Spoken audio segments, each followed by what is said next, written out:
Olá a todos, amados e amadas seguidores. Essa noite eu fui tirado de mim e levado a ficar ao lado de um grande líder religioso brasileiro. Nós descíamos algumas escadas diferentes e subíamos outras muito diferentes. Então ele ia reto em um determinado lugar e eu pegava a direita e eu retornava e junto vinha outro líder americano. E juntávamos, ficávamos juntos, os três, numa grande sala.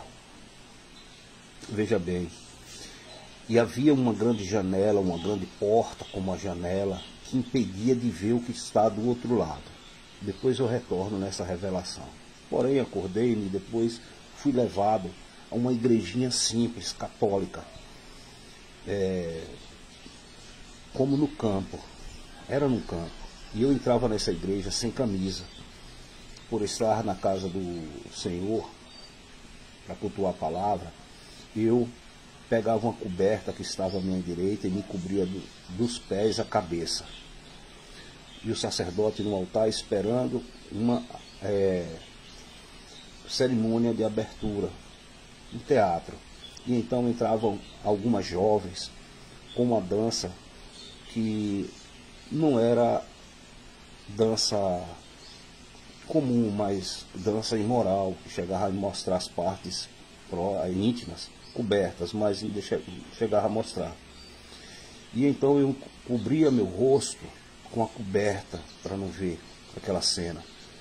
E o sacerdote, quando me via coberto, cobrindo o rosto, ele saía da igreja. E quando chegava na porta, eu era o último, e eu falava para o sacerdote: bem-aventurado os perseguidos. E ele parava e voltava, e eu voltava ao lado dele. E eu falava para ele: fé, essa palavra. E ele se fortalecia mais. E no fundo da igreja havia a mesma igreja do primeiro sonho revelador. Aquela grande abertura, mas toda vedada. Resolução, tradução, reflexão. O primeiro sonho que eu tive, revelador, nossos grandes líderes estão juntando muitas riquezas, esquecendo dos pequeninos que estão debaixo das pontes, que estão nos hospitais. Muitos deles estão multimilionários, onde o próprio Cristo não tinha nada. Estão em mansões onde o próprio Cristo não tinha onde dormir. E a ambição está tapando a visão deles verem o que está do outro lado.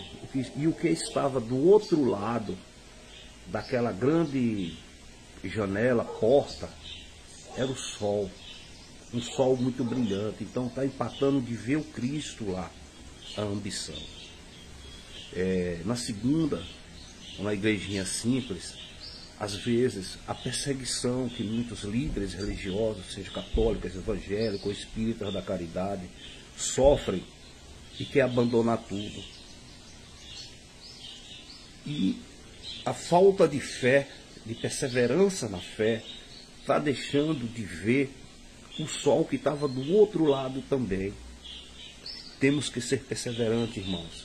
Seja você católico, espírita, evangélico, líder religioso, perseverante. E que aprendamos a nos comportarmos, sejamos jovens, maduros ou idosos, quando formos para a casa do Senhor Deus Altíssimo. Pois lá está a palavra, lá está a palavra da vida eterna, a palavra de Deus, a palavra que edifica, que transforma. Que aprendamos a nos vestir direito para irmos ouvir a palavra do Senhor Deus Altíssimo. Evitemos a ambição e evitemos também de abandonar o leme quando as provas ou a cruz começar a pesar. Essa foi a revelação que foi me dada hoje, para a glória do único e verdadeiro Deus Altíssimo. Amém.